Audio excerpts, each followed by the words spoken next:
انتظار کی گھڑی ختم ہو رہی ہے اور میں گزارش کرتا ہوں ہماری جماعت کے بہت ہی موقر شیخ جناب مولانا جدید احمد سراجی صاحب حفظ اللہ صاحب تشریف لائیں، اور ان کے بعد قرارداد پیش ہوگی اور ایک آدھ نظم بھی سن لیجئے گا، اور ایک ہمارے بہت ہی معزز مہمان جو بمبئی سے تشریف لائے ہیں، فلائٹ کی مس ہو گئی تھی، اتنی دور سے آئے ہیں، تو کچھ دیر ہم سن لیں گے، لیکن شیخ جدید صاحب کے بعد انشاءاللہ۔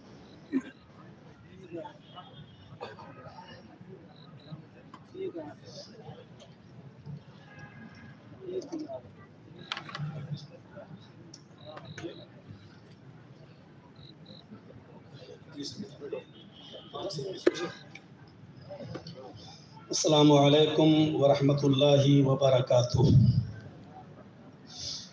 الحمد للہ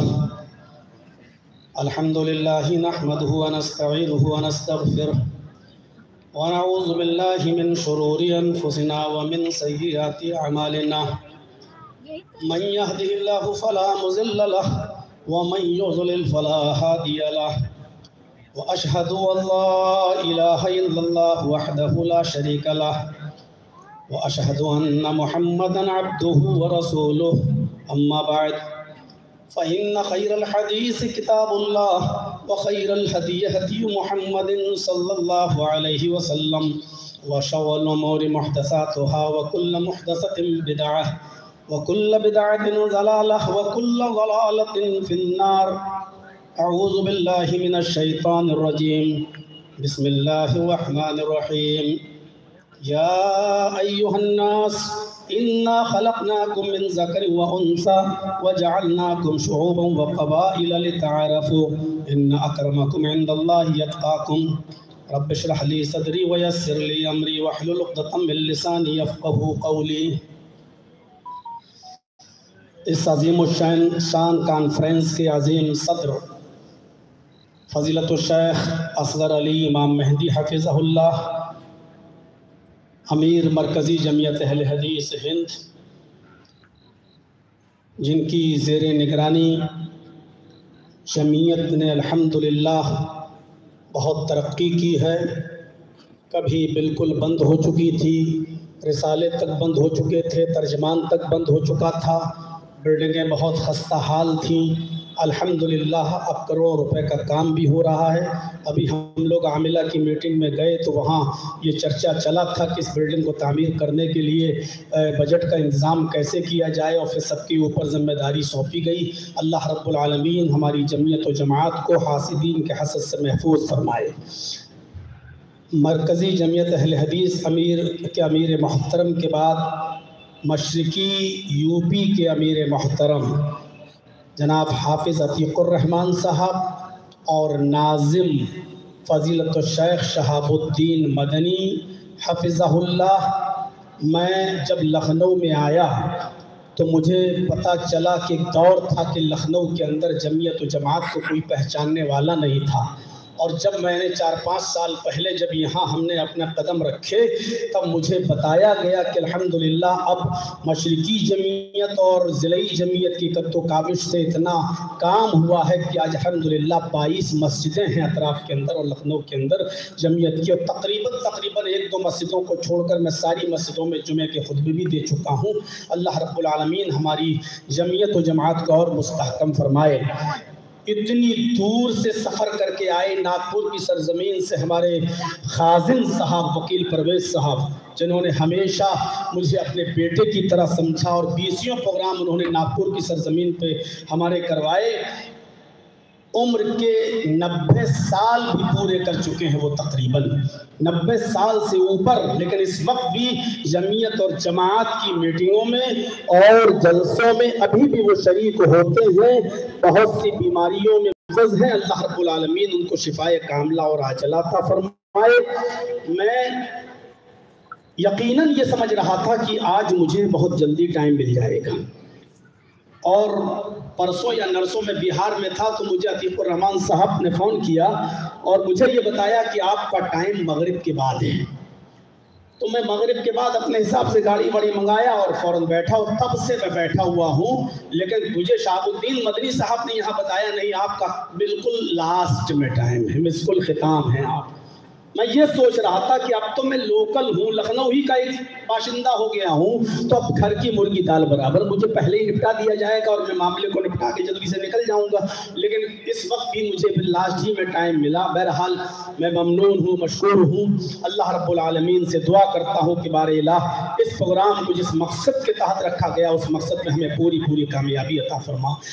اس میں کوئی شک نہیں کہ اسلام انسانیت کا سب سے بڑا علمبردار مذہب ہے اور فساد برپا کرنے والوں کو سخت سزا دینے کی بات کرتا ہے. وہ اللہ رب العالمین نے یہ منافقوں کی صفت بیان کی ہے. وَإِذَا قِيلَ لَهُمْ لَا تُفْسِدُوا فِي الْأَرْضِ قَالُوا إِنَّمَا نَحْنُ مُصْلِحُونَ. یہ تو منافقوں کا کام ہوتا ہے. جب ان سے کہا جائے کہ زمین میں فساد مت پھیلاؤ تو وہ کہتے ہیں ہم تو اصلاح کرنے والے ہیں، ہم تو اصلاح کرنے والے ہیں. الا انہم هم المفسدون. اللہ نے کہا ہوشیار رہنا ان سے، یہی فسادی ہیں. یہ اصلاح کا دعویٰ کرتے ہیں لیکن اصلاح کرتے نہیں ہیں، یہ فسادی ہیں. ان کو معلوم نہیں کہ کس طریقے سے فساد زمین پر برپا کرتے ہیں. میرے بھائیوں، قرآن کریم کی اس آیت کو سنیے. یا ایھا الناس انا خلقناکم من ذکر و انثی. اللہ رب العالمین نے فرمایا کہ آئے ساری دنیا کے انسانوں، ہم نے تم کو ایک مرد سے اور ایک عورت سے پیدا کیا ہے. اس کا مطلب آپ سمجھ رہے ہیں؟ ایک مرد اور ایک عورت سے پیدا کرنے کا مقصد یہ بتانا مطلب ہے کہ تم لوگوں میں انسانیت کے اعتبار سے کوئی فرق نہیں ہے، کوئی چھوٹا بڑا نہیں ہے، سب ایک باپ کی اولاد ہیں. لہذا آپس میں بھائی بھائی ہیں، کیونکہ تمہارا باپ ایک ہے اور تمہاری ماں ایک ہے. ہم نے تمہارے شعبے، تمہارے قبیلے، تمہاری برادریاں ہم نے بنائی ضرور ہیں، لیکن اس لیے نہیں کہ تم یہ کہو کہ ہم فلاں سے اوپر ہیں، فلاں سے اونچے ہیں، ہماری کاسٹ یہ ہے، ہم فلاں سے افضل ہیں. نہیں، ان اکرمکم عند اللہ اتقاکم. بڑا وہی ہے جو اللہ کی نظر میں سب سے زیادہ ڈرنے والا ہے، اللہ کا سب سے زیادہ خوف کھانے والا ہے. یہ انسانیت کی تعلیم سے بھری ہوئی آیت ہے جو ساری دنیا کے مسلمانوں کو آپس میں بھائی بھائی بتاتی ہے. اور انصاف کا تقاضا یہی ہے کہ اکثریت کو یہ چاہیے کہ اقلیت کا خیال رکھا جائے. خلفائے راشدین کے دور میں اقلیت کا ہمیشہ خیال رکھا گیا ہے. آپ کو ایک واقعے کی طرف لے کر چلنا چاہتا ہوں. اس واقعے کو علامہ ذیلعی نے اپنی کتاب نصب الرایہ کے اندر بیان کیا ہے. نصب الرایہ میں بیان کرتے ہوئے وہ لکھتے ہیں کہ حضرت عمر فاروق رضی اللہ تعالی عنہ کو پتہ چلا کہ مقام حیرہ میں، شام کی ایک بستی تھی، ایک شہر تھا جس کا نام حیرہ تھا. اس حیرہ شہر کے اندر ایک مسلمان نے کسی یہودی کا قتل کر دیا، اور اس حیرہ بستی کے اندر اسلامی حکومت ہے. جب یہ خبر حضرت عمر فاروق رضی اللہ تعالیٰ عنہ کے کانوں تک پہنچی تو آپ نے والی حیرہ کو ایک لیٹر لکھا، ایک خط لکھا، اور اس خط کے الفاظ یہ تھے کہ جس یہودی کو جس مسلمان نے قتل کیا ہے اس کو فوراً حراست میں لیا جائے. علامہ ذیلی جیسی شخصیت لکھ رہی ہے نصب الرایہ میں، اس مسلمان کو فوراً حراست میں لیا جائے، اور آئے والی حیرہ اس مسلمان کو مقتول کے ورثاء کے سامنے پیش کرو، یہودی کے رشتہ داروں کے سامنے پیش کرو. اور یہودی کے رشتہ داروں کو اختیار ہے، اس کے ورثاء کو اختیار ہے، چاہے معاف کر دے. اگر انتقاماً وہ قتل کا بدلہ قتل چاہتا ہے تو پھر اس مسلمان کو بھی قتل کر دیا جائے. اگر یہاں میڈیا کے افراد ہو تو لکھیں یہ خلفائے راشدین کا وہ روشن زمانہ تھا اور تابناک زمانہ تھا جہاں والی حیرہ کو لے کر لکھا جا رہا ہے اور پھر مسلمان کو حراست میں لیا جا رہا ہے، اور مسلمان کو حراست میں لینے کے بعد، گرفتار کرنے کے بعد اس کو مقتول کے کے ورثا کے سامنے پیش کیا جاتا ہے. مقتول کے ورثا نے بیعت لینے سے منع کر دیا, مقتول کے ورثا نے معاف کرنے سے منع کر دیا, اور پھر تاریخ کہتی ہے کہ خون کے بدلے میں خون یعنی انتقاماً اس مسلمان کو بھی قتل کیا گیا اور والی عقیرہ نے اس مسلمان کا قتل کروایا. میرے پیارے ساتھیوں, یہی اسلام کی وہ صاف و شفاف تعلیم ہے کہ اکثریت اقلیت پر ظلم نہ ہونے دے, الپ سنکھیکوں پر ظلم نہ ہونے دے. اور اس سلسلے میں خلفائے راشدین کا زمانہ میرے بھائیوں ایسی تعلیمات سے بھرا پڑا ہے. آپ غور کریں حضرت عمر فاروق کے اس لیٹر پر. اور اتنا ہی نہیں, آپ آگے چلیں کتاب الاموال کے اندر میرے پیارے ساتھیوں, عبید قاسم ابن سلام کی کتاب ہے کتاب الاموال. اس کتاب کے اندر ایک واقعہ ہم اس سے نقل کرتے ہیں اور آپ کے سامنے رکھتے ہیں. ایک ذمی کاشتکار تھا, جس کا باغ تھا بیچارے کا. اس باغ کے اندر حضرت عمر فاروق کی طرف سے متعین کردہ ایک فوجی اس باغ کے اندر گھس گیا. وہ ذمی کا تھا, وہ ایک غیر مسلم کا باغ تھا, اور اس نے اس باغ میں گھس کر, اس یہودی کے اس ذمی کے باغ میں گھس کر وہاں سے انگور توڑ لیے اور انگور کو کھانے لگا. یہ شکایت پہنچائی گئی اس باغ کے مالک نے, امیر المومنین آپ کا ایک فوجی میرے باغ میں آتنک مچا رہا ہے, میری اجازت کے بغیر میرے باغ میں گھس گیا ہے اور اس نے میرے باغ سے انگور توڑے ہیں. حضرت عمر فاروق نے سارے کام چھوڑے, اس ذمی کے ساتھ اٹھے, وہاں تک پہنچے. کیا دیکھتے ہیں کہ ذمی بالکل سچ بول رہا ہے اور وہ فوجی, وہ سپاہی انگور کھا رہا ہے. حضرت عمر فاروق نے اس فوجی سے پوچھا, یہ کیا معاملہ ہے, تمہیں اس باغ کے انگور کھانے کی اجازت کس نے دی ہے؟ اس فوجی کے آنکھوں میں آنسو تھے اور اس نے کہا, امیر المومنین میں نے اپنی مرضی سے یہ انگور نہیں کھائے. کہا کیوں, پھر کیسے کھائے؟ کہا میرے پاس کچھ نہیں تھا اور بھوک نے مجھے نڈھال کر دیا تھا. اس بھوک کی وجہ سے میرا چلنا تو بھر ہو چکا تھا, مجھے کسی آ رہی تھی, میرے پاس اور کوئی راستہ نہیں تھا. قریب میں یہی باغ مجھے نظر آیا, میں اس باغ میں گھس گیا, میں نے انگور توڑے اور کھانے لگا. میں بھوک سے مجبور تھا, اس لیے میں نے یہ انگور میں نے کھانا شروع کر دیے. حضرت عمر فاروق نے اس کی بھوک کی حالت پر نظر ڈالی اور اس ذمی سے پوچھا کہ یہ بتاؤ, یہ انگور کا تم کیا مال لینا چاہتے ہو؟ بس بدلہ بتائیے, کتنے کا کھجور کتنے کا انگور کھایا ہوگا؟ لہٰذا اس نے جتنی قیمت بتائی حضرت عمر فاروق نے بیت المال سے وہ قیمت ادا کر دی. یعنی ایک خوشہ کھجور بھی اس ذمی کا نہیں ہڑپ کیا کہ ارے کھا لیا تو کیا ہوا. آج میرے بھائیوں کوئی ہے بے قصور ثابت ہو جانے کے بعد, عدالتوں سے بھی بے قصور ثابت ہو جانے کے بعد, کیا کوئی ہے جو کسی کے ٹوٹے ہوئے اور بلڈوزر چلے ہوئے مکانات پر تعمیر کرا سکے یا اس کا معاوضہ دے سکے؟ خلفائے راشدین کے اس زمانے پر ہمیں اور آپ کو نظر ڈالنا پڑے گی.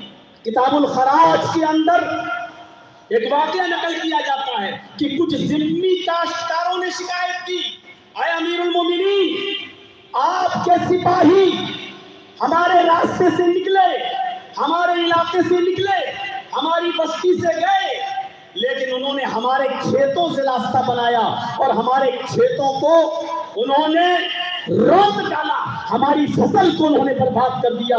آپ کے سپاہیوں نے ہمارے کھیتوں سے راستہ نکالا اور یہاں سے راستہ بناتے ہوئے وہ گئے. حضرت عمر فاروق نے فوراً کلاس لے لی اور فوراً آتے ہیں اور اس یہودی ذمی سے ان کاشتکاروں سے پوچھتے ہیں کہ بتاؤ تمہارا کتنا نقصان ہوا. ان کاشتکاروں نے گوڑا بھاگ لگایا, حساب کتاب جوڑا اور حساب کتاب جوڑنے کے بعد فرمایا, امیر المومنین ہمارے 10,000 درہم کا نقصان ہوتا ہے, 10,000 روپے درہم ہمیں مل جائیں تو ہم آپس میں تقسیم کر لیں گے, ہم آپس میں جس کا جتنا نقصان ہوا ہوگا دے دیں گے. حضرت عمر فاروق نے فوراً اپنے خادم کو حکم دیا اور بیت المال سے 10,000 درہم دلوائے گئے. نہ جان گئی نہ مال کو غصب کیا گیا, اگر مالی نقصان ہوا تو مال دیا گیا, رقم دی گئی, اور جانی نقصان ہوا تو جان کے بدلے میں جان دی گئی. میرے پیارے ساتھیوں حضرت علی کے زمانے میں بھی ایسا ہی واقعہ پیش آیا. حضرت علی کے زمانے میں ایک مسلمان نے کافر کو قتل کر دیا. حضرت علی نے اس مسلمان کو گرفتار کروایا, اس کے مقتول کے ورثاء کے حوالے کیا, لیکن مقتول کے ورثاء کسی بھی قیمت پر نہ بیعت لینے کے لیے تیار ہوئے, نہ معاف کرنے کے لیے تیار ہوئے. پھر حضرت علی نے اس ذمی کا انتقام دلوایا, بدلہ دلوایا اور اس مسلمان کو قتل کروایا. یہ واقعات ہیں میرے پیارے ساتھیوں جو بھرے پڑے ہیں خلفائے راشدین کے, بھرے پڑے ہیں, جس سے پتہ چلتا ہے کہ ان لوگوں نے حکومت کیسے چلائی, سلطنت کیسے چلائی, خلافت کیسے چلائی. سب سے لاسٹ میں بولنے کا ایک نقصان یہ ہوتا ہے کہ انسان اپنے ذہن میں جو چیزیں اور جو واقعات سوچ کے آتا ہے اس سے پہلے کے مقرر وہ سارے واقعات بول چکے ہوتے ہیں. اب ذہن میں جو بنا کر آیا ہے وہ سوچتا ہے کہ یہ تو بول چکا ہے, یہ تو بول چکا ہے, یہ تو فلاں نے بول دیا, یہ تو فلاں نے بول دیا. یہ سب سے لاسٹ میں بولنے کا ایک نتیجہ تو یہ ہوتا ہے. میرے پیارے ساتھیوں, میرے ذہن میں بھی واقعات تھے اور میں سوچ رہا تھا کہ ان واقعات کو آپ کے سامنے رکھا جائے, لیکن ان واقعات کو ایک تو ہمارے جھنڈا نگر کے ناظم جناب شمیم ندوی صاحب نے واقعہ بیان کیا تھا جس کا اندازہ لگا سکتے ہیں, اور وہ واقعہ میرے بھائیوں اشہر المشاہیر الاسلام کے اندر وہ واقعہ نقل کیا گیا ہے. اس واقعے کو نقل کیا گیا ہے کہ بیت المال سے جو 2 اونٹ بھاگے تھے حضرت عمر فاروق کے دور خلافت میں, جو 2 اونٹ بھاگے تھے, وہ اونٹ حضرت عمر فاروق کو پتہ چلا تو پتہ یہ لگانے لگے کہ یہ اونٹ بھاگے کیسے. امانت داری دیکھیے, صداقت دیکھیے اور سچائی دیکھیے. جب یہ 2 اونٹ بھاگے بیت المال سے تو کہا یہ تو بعد میں پتہ لگاؤں گا کہ کیوں بھاگے, لیکن پہلے تو ان کو پکڑ کے لایا جائے. حضرت عمر پیچھے پیچھے بھاگ رہے ہیں اور وہ دونوں اونٹ ان سے آگے آگے بھاگ رہے ہیں, آگے آگے بھاگ رہے ہیں. اور سخت گرمی, چلچلاتی ہوئی دھوپ, اتنی گرمی کے پیروں میں پھلک پڑ جائیں, اور اپنے 2 منزلہ مکان پر, عالی شان مکان پر حضرت عثمان غنی کھڑے ہیں, دیکھ رہے ہیں کہ ایک آدمی بھاگتا ہوا چلا رہا ہے, دوڑتا ہوا چلا رہا ہے. پہلے تو پہچان نہیں سکے, لیکن دل میں سوچتے ہیں کیا اچھا ہوتا کہ یہ شام کے وقت اپنے کام سے نکلتا.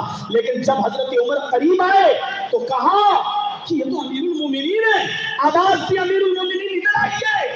حضرت عمر نے کہا عثمان بیت المال کی اونٹ بھاگ رہے ہیں, بیت المال کی اونٹ بھاگ رہے ہیں. حضرت عثمان نے کہا میں اپنے غلاموں کو بھیج کر پکڑوا لوں گا, آپ آئیے سائے میں بیٹھیے اور پانی پیجیے.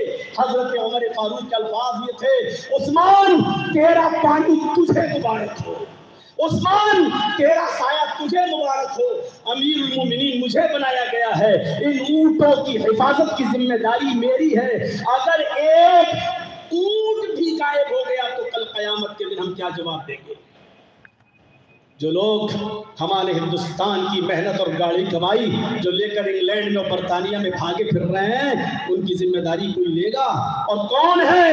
میرے پیارے ساتھی ذرا تصور کریں اور ہم دیکھیں خلفائے راشدین کا زمانہ کیا ہمیں سبق دیتا ہے, کیا سکھلاتا ہے. حضرت عمر کے الفاظ عثمان تیرا سایہ تجھے مبارک ہو, عثمان تیرا پانی تجھے مبارک ہو.